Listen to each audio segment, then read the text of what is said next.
voice to be heard.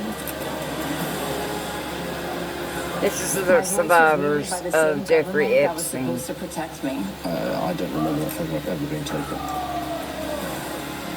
If I told my parents, if I told my friends, if I ever left, Jeffrey said to me, I will kill you. I will hunt your mother and father down, and I will kill them.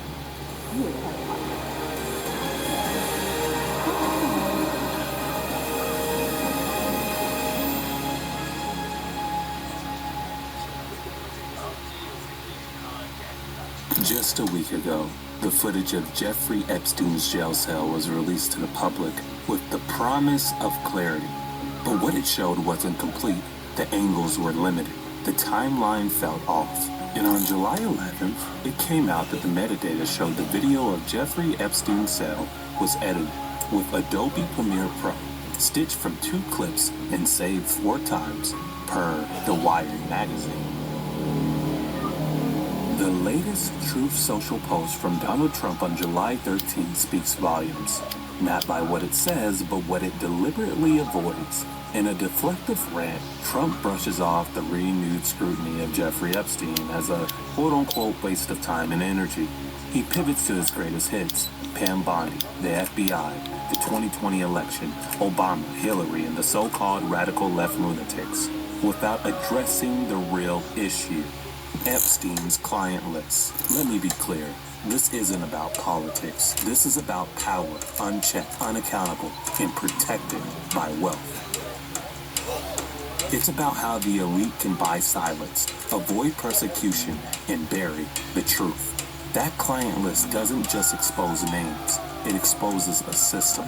And that's exactly why they don't want you to see it. Because while headlines fixate on the names that never made it into court records, there's another list that's been overlooked and that we'll address today. The girls who spoke up, the ones who were dismissed, ignored, or simply erased from the story.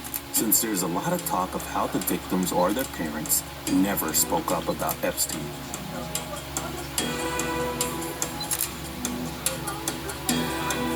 Let's begin with the one who tried to warn everyone first and was met with silence.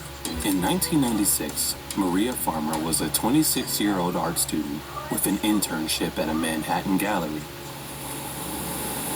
She met Jeffrey Epstein and Ghislaine Maxwell through her boss, who encouraged her to network with them. Epstein offered to fund her art career and invited her to work on a private art project at Leslie Wexner's Ohio estate, a place Maria described as isolated and heavily guarded. Well, my report has been stuffed away. Let me put it this way. I refiled a report in 1996 following Ghislaine Maxwell threatening my life. Just prior to that, I had been kidnapped and held captive at Leslie Wexner's home in New Albany, Ohio. And I was held there for Ghislaine and Jeffrey to assault me and transport my sister to Thailand. And I didn't even know my sister was going to have any contact with them. And so they that's why say that, so that the president knew Epstein for 15 years. After I returned to New York, and the whole time he was essaying by a man named these victims, who, when he introduced himself to Trump me, knew nothing. Are you serious right in now? Albany, Ohio. He said, "Hi, I'm Randy Bowie. I'm a sharpshooter. I'm retired Special Forces." And he was about 26, maybe 28. So he was already retired. And he said, I'm Les Wexner's right-hand man here, and, you're never to go outside again this summer. So don't go outside. And if you're going to go outside, you have to call either Abigail Wexner, the lady of the house, or you're going to, not face good circumstances. Within days of arriving, Maria says Epstein and Maxwell assaulted her. She fled and filed reports with both the New York Police Department and the FBI.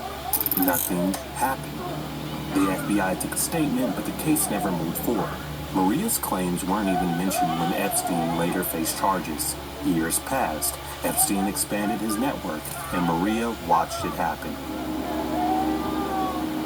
Her story resurfaced in 2019 after his arrest. In 2023, she filed a lawsuit against the U.S. government for failing to act on her original report, saying federal agents ignored a credible warning that could have stopped everything that followed. She wasn't the only one who tried to stop him. Me. To all the victims of Jeffrey Epstein, my name is Courtney Wild, and I was abused by Jeffrey Epstein as a child. In 2008, the U.S. Attorney in Florida gave him a free pass on abusing me and many other victims. We weren't even told this was happening, and our rights were violated. I never had the chance for my voice to be heard. Courtney Wild was 14 when she met Epstein in Palm Beach. She was a middle school student. A friend told her about a man who paid for massages. 14 years old. It started with $200 in cash. Then, requests became more explicit. She says she was essayed more than 40 times. Soon, she was recruiting other girls. Not because she wanted to, but because it was the only way to avoid being called back herself. By the time Epstein was arrested in 2005, Courtney had already reported him to police. But what followed was a deal that shocked everyone. In 2008, federal prosecutors gave Epstein a plea agreement so secret, even the victims weren't even told. My voice was muted by the same government that was supposed to protect me. I found the lawyer, Brad, to sue the government for violating my rights. 11 years later, the judge has now ruled that my rights were violated. It's time for the government to do the right thing for me and all the other victims. Still fighting for rights in the CVRA case in Florida. Guys, this is no surprise that Jeffrey Epstein the victims was also are coming out. abusing girls in New York. So there's nothing to hide. The Epstein files need to come out. Justice Department to court under the Crime And we Victims' all Rights know Act. The case didn't that go if her way, Trump wasn't but it on opened the door the for Epstein others. files, And one of those why would he girls be is running? Virginia Giuffre, then Virginia Roberts. Virginia was working at Donald Trump's Mar-a-Lago This resort is sad. in 14 years old, guys. She was 14 years old. A woman approached her near If you this like my fall and video, asked if please she was like, share, and interested in subscribe. learning massage therapy. That woman Thank was you. Ghislaine Maxwell.